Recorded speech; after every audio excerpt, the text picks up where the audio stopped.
श्री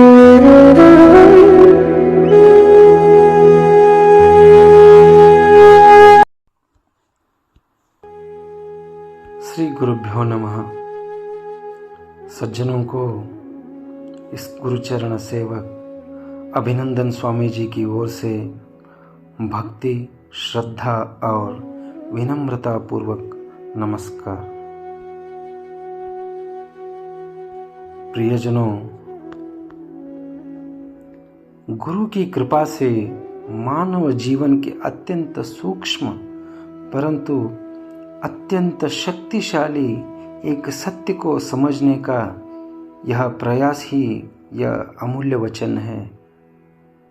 यह केवल पढ़ने के लिए नहीं है, बल्कि आत्मचिंतन के लिए है, विचारों की शुद्धि के लिए है और जीवनों के रूपांतरण के लिए है। मनुष्य को अपने बाहरी संसार को सुधारने से पहले अपने आंतरिक संसार को समझना चाहिए। उसी आंतरिक संसार में दीनता भी है और वही वास्तविक समृद्धि भी है। इन दोनों के बीच के अंतर को प्रकाश में लाना ही इस अमूल्य वचन का उद्देश्य है। इस अमूल्य वचन का केंद्रीय वाक्य जो सद्गुरु श्री शंकरानंद महास्वामी जी का महावाक्य है। चलो जो लिखे वो सुनेंगे। अतृप्ति के कारण जो व्यक्ति स्वयं को ही निंदा करता है वही सच्चा दीन दरिद्र है। अतृप्ति के कारण जो व्यक्ति स्वयं को निंदा करता है वही सच्चा दीन दरिद्र है। इस वाक्य में वेदांत का सार है, गीता का संदेश है, उपनिषद का तत्व है, मनोविज्ञान भी है और जीवन का दर्शन भी है। फिर दीन दरिद्र शब्द का वास्तविक अर्थ क्या हो सकता है? सामान्यतः जब हम दीन दरिद्र शब्द सुनते हैं तो हमारे मन में एक साधारण चित्र उभरता है। वह व्यक्ति जिसके पास खाने के लिए भोजन नहीं है, पहनने के लिए वस्त्र नहीं है और जीवन में कोई सुरक्षा नहीं है, हम ऐसे लोगों को दीन दरिद्र करके कहते हैं। समाज भी प्रायतः दीनता को ही केवल इन बाहरी अभावों से ही जोड़कर देखता है, परंतु यह दृष्टिकोण अधूरा और सतही है। मनुष्य के जीवन में बाहरी अभाव से अधिक खतरनाक होता है भी भीतर का अभाव। धन की कमी से भी अधिक भयानक आत्मविश्वास की कमी है। वस्तुओं की कमी से भी अधिक गंभीर है संतोष की कमी। इसी सत्य को सद्गुरु श्री शंकरानंद महास्वामी जी इस एक वाक्य में स्पष्ट करते हैं। अतृप्ति के कारण जो स्वयं को निंदा करता है वही दीन दरिद्र है। यहां गुरु धन को अस्वीकार नहीं कर रहे हैं और न ही गरीबी को तुच्छ कह रहे हैं। वे इससे भी गहरे सत्य की ओर से संकेत कर रहे हैं, मनुष्य की आंतरिक मनस्थिति की ओर से। जिसके पास धन नहीं है वह हमेशा दीन नहीं होता है, लेकिन जिसके पास संतोष नहीं है वह हमेशा दीन हो सकता है। धनवान व्यक्ति भी दीन हो सकता है और निर्धन व्यक्ति भी सच्चा समृद्ध हो सकता है। यह अंतर बैंक खाते से नहीं है, मन के खाते से तय होता है। मनुष्य बाहरी अभाव के साथ भी जी सकता है, परंतु यदि भीतर का अभाव हो जाता है तो जीवन भीतर से ही टूटने लगता है। इस टूटन को समझ नहीं देखता है, पर आत्मा अनुभव करती है। यही वास्तविक दीनता है। इस अतृप्ति का मतलब क्या होता है और इसका मूल बीज क्या है? अतृप्ति के ऐसे विषवृक्ष की तरह है जो मौन रूप से बढ़ता है, धीरे धीरे फैलता है और अंततः आत्म की शक्ति को चूस लेता है। यह अचानक प्रकट नहीं होती है, यह मन की गहराइयों में पनपती है और धीरे धीरे विचारों के रूप में बाहर आने लगती है।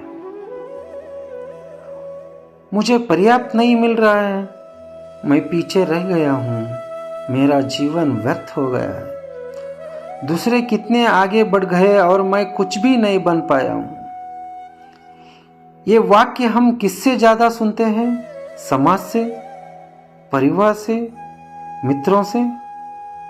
अक्सर नहीं। ये वाक्य हम स्वयं अपने भीतर अपने आप से कहते रहते हैं। दूसरों की निंदा से भी यह अधिक खतरनाक है। यदि कोई दूसरा हमें अपमानित करे तो हम उत्तर दे सकते हैं, उनका विरोध कर सकते हैं या उससे दूर जा सकते हैं। लेकिन यदि हम स्वयं को ही अपमानित करें तो उससे बचने का कोई मार्ग नहीं बचता है।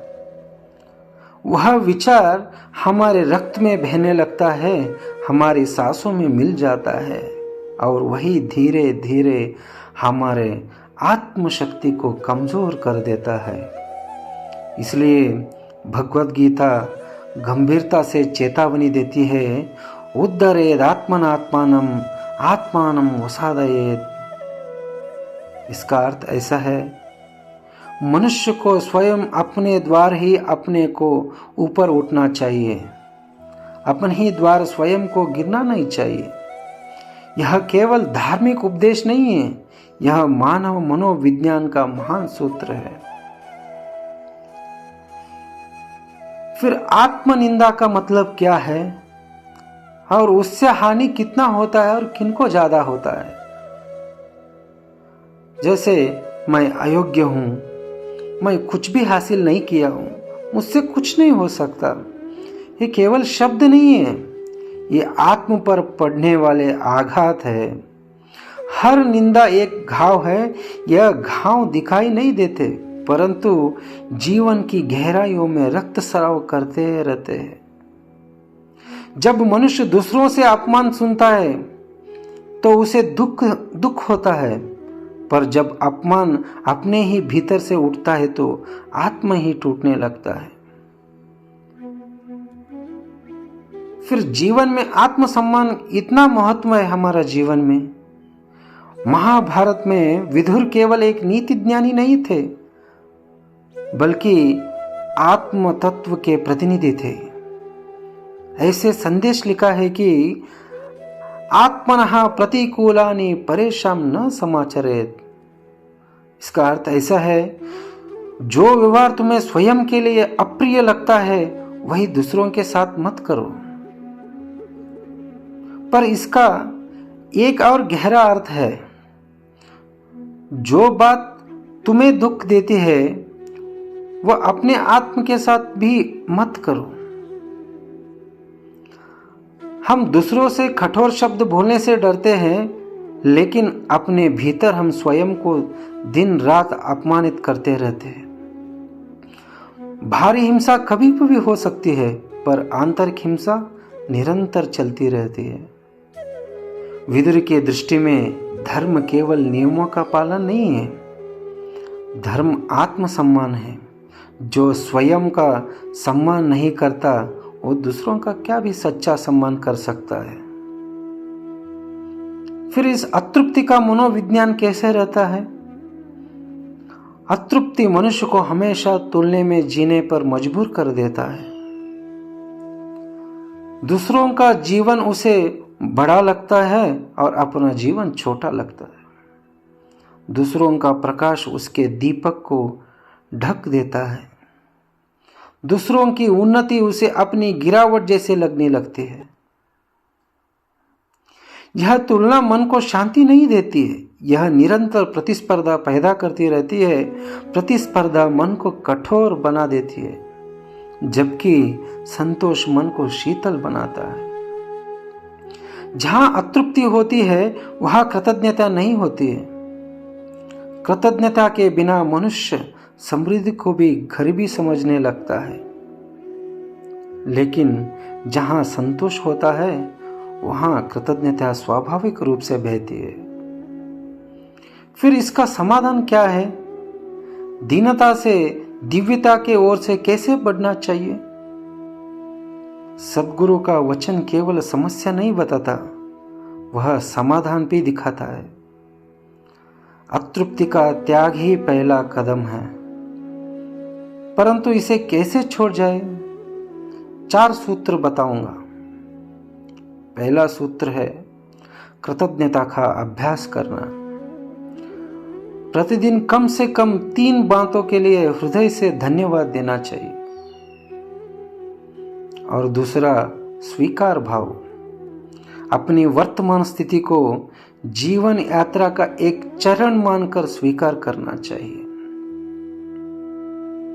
और तीसरा है प्रयत्न में श्रद्धा रखना, फल के लिए नहीं, कर्तव्य की शुद्धि के लिए कर्म करना। अंतिम और चौथा शरणागति, परिणाम को ईश्वर पर छोड़ देना है और इसके ऊपर संपूर्ण शरणागति देना। फिर कैसे आत्मसंकल्प कैसे करना है हम अभी नए जीवन की शुरुआत के लिए? मनुष्य को जीवन बदलने के लिए हमेशा बड़े निर्णयों की आवश्यकता नहीं हो सकती है। एक छोटा परंतु गहरा संकल्प भी पर्याप्त होता है, जो वही है, मैं स्वयं को कभी अपमानित नहीं करूंगा। यह एक संकल्प ही जीवन की दिशा बदल सकता है।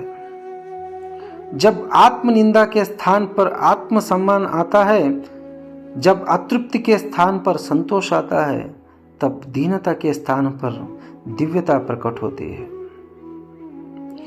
जिस क्षण मनुष्य स्वयं का सम्मान करना शुरू करता है, उसी क्षण उसको जीवन में वास्तविक समृद्धि का आरंभ हो जाता है। इस ग्रंथ का सार केवल एक ही है, अतृप्ति के कारण जो स्वयं को निंदा करता है वही दीन दरिद्र है, और जो संतोष के माध्यम से अपनी भीतर के ईश्वर को पहचान लेता है वही सच्चा समृद्धि है। इसको ऐसे समझना है कि यह केवल एक वाक्य नहीं है, यह जीवन का मंत्र है। यह केवल एक दर्शन नहीं है, यह साधना का एक मार्ग है। यह केवल उपदेश नहीं है, यह आत्म का सम्मान है, आत्मा का आह्वान है। अंतिम जब मनुष्य सद्गुरु के इस वचन को अपने जीवन में उतारता है, तभी वह वास्तविक अर्थ में दीनता से मुक्त होकर दिव्यता की ओर से कदम बढ़ता है। इसी विचार के साथ अगले अंक में एक और ज्ञान मुक्त के साथ पुनः उपस्थित होने का संकल्प करता हूँ। तब तक सद्गुरु श्री शंकरानंद स्वामी जी का आशीर्वाद आप सब पर सदैव बना रहे। इसी मंगल कामना के साथ आज के लिए मैं विदा करता हूँ। अवधूत चिंतन श्री गुरुदेव दत्त। सद्गुरु श्री शंकरानंद